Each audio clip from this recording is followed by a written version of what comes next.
Well, let's not prolong this. Yeah, who watched it and why? Jim, here are the ratings for AEW Dynamite. Wednesday, April 23rd, 2025 on TBS, 8 to 10 p.m. On average, watched by 521,000 viewers. Oh, mother of all creatures, big and small. According to WrestleNomics, the second lowest overall number and key demo number in Dynamite history in the normal time slot. The previous record is, or I guess still the record holder, June 19th, 2024. So a very, very low rating. And you asked before about tickets. According to this, the source is WrestleTix, 2,302 tickets distributed. And that, as we've established, doesn't mean 2,302 people in the building.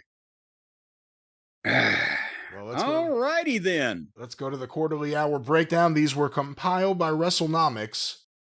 Quarter 1, AEW Dynamite on TBS, April 23rd, 2025, 8 to 8:15 p.m. The Ops, Death Riders, Bucks, Okada, Omega, Swerve Strickland, and Master P live promo. The Patriarchy backstage promo. And the start of Ricochet versus Mark Briscoe, 597,000 viewers. Good Lord. They have never started that low. And I can you remember a lead-in that low ever? Or not a lead-in. Well, okay, I don't know what the lead-in was, but can you remember a starting point that low ever? I can't, and it appears to be about 150, 160 or so thousand viewers off the trend line. There's no exact way to do it here the way it's done, but it's significantly off the trend line, obviously, the last 90 days. Well, at least they don't have incredibly far to fall. Go ahead. Quarter 2, 8:15, 8:30 p.m. The continuation of Briscoe versus Ricochet with picture-in-picture ads, and the post-match with Kevin Knight, 540,000 viewers. 57,000 down in 15 minutes. But, well, now, again, like I said last week, I think they're going to have to come up somewhere to make their average. Well, we go to quarter 3, 8:30 to 8:45 p.m. An ad break. The FTR Stokely Hathaway Rock and Roll Express Paragon live promo.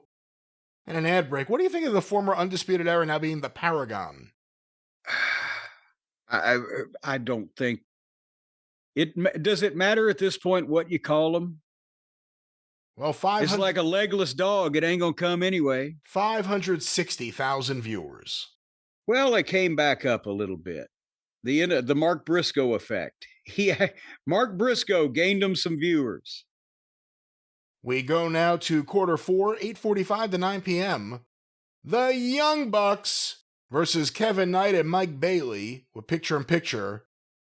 505,000 viewers. Oh, good Lord. Key demo shoots down from 212 to 184. Again, where's the Bucks audience? Where is it? We go now to it's right there. That's all there are. We go now to the big 9 o'clock hour, 9 to 9:15 p.m., quarter 5. The Bucks versus Kevin Knight and Bailey continued. Tony Storm and Queen Aminata's confrontation backstage. Oh, I forgot. That was as phony as a football bat. And MJF and the Hurt Syndicate's live promo. 550,000 viewers. And MJF and the Hurt Syndicate appear to be in the, well, no, it's the third highest quarter so far. I was going to say second. Well, we go now to quarter 6. 9:15 to 9:30 p.m. MJF and the Hurt Syndicate backstage. An ad break. The Adam Page MJF promo. And Will Ospreay and Brody King versus Konosuke Takeshita and Josh Alexander with picture-in-picture.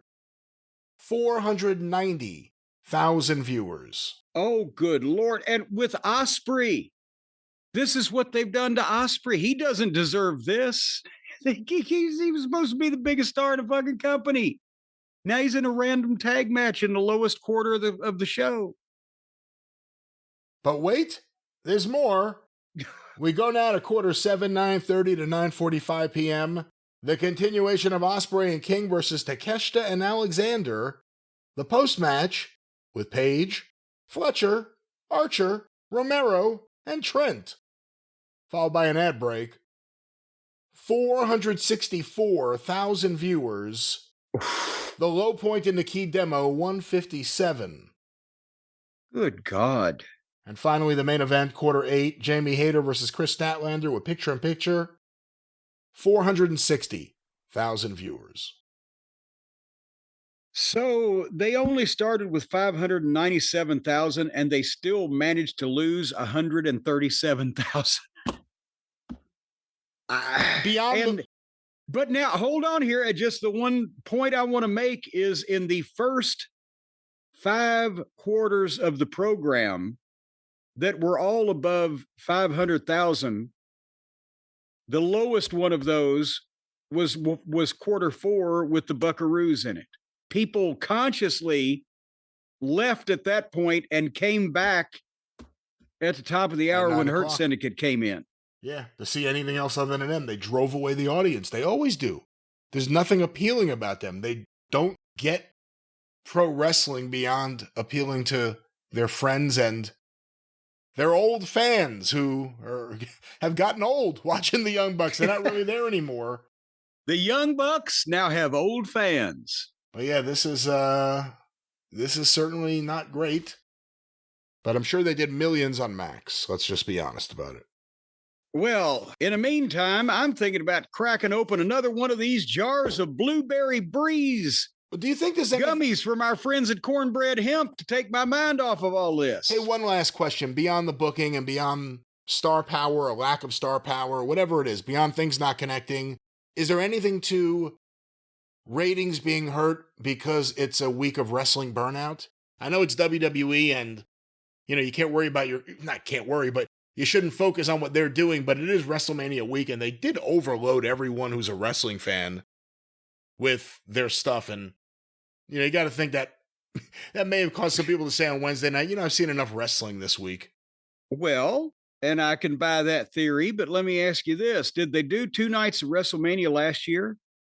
They did, yes. Did they do a SmackDown? They did. Did they do a Raw? I believe so. Did they do a Hall of Fame? Yes. Did they do an NXT? Exactly. There's a lot of wrestling. Okay, but they did it all last year, right? Yes. Last year, did AEW do 521,000 people that Wednesday? Oh, I don't have that number in front of me, but it wasn't that low. No, because this was so they do these things every year. So there is some element of correctness in what you state, but it should be from year to year somewhat comparable. But from year to year, instead, it's constantly down.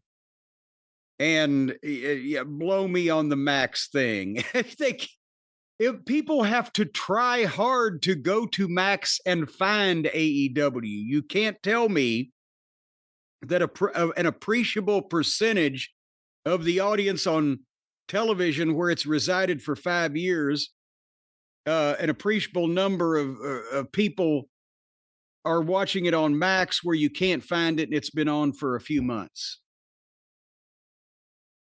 Just in my opinion.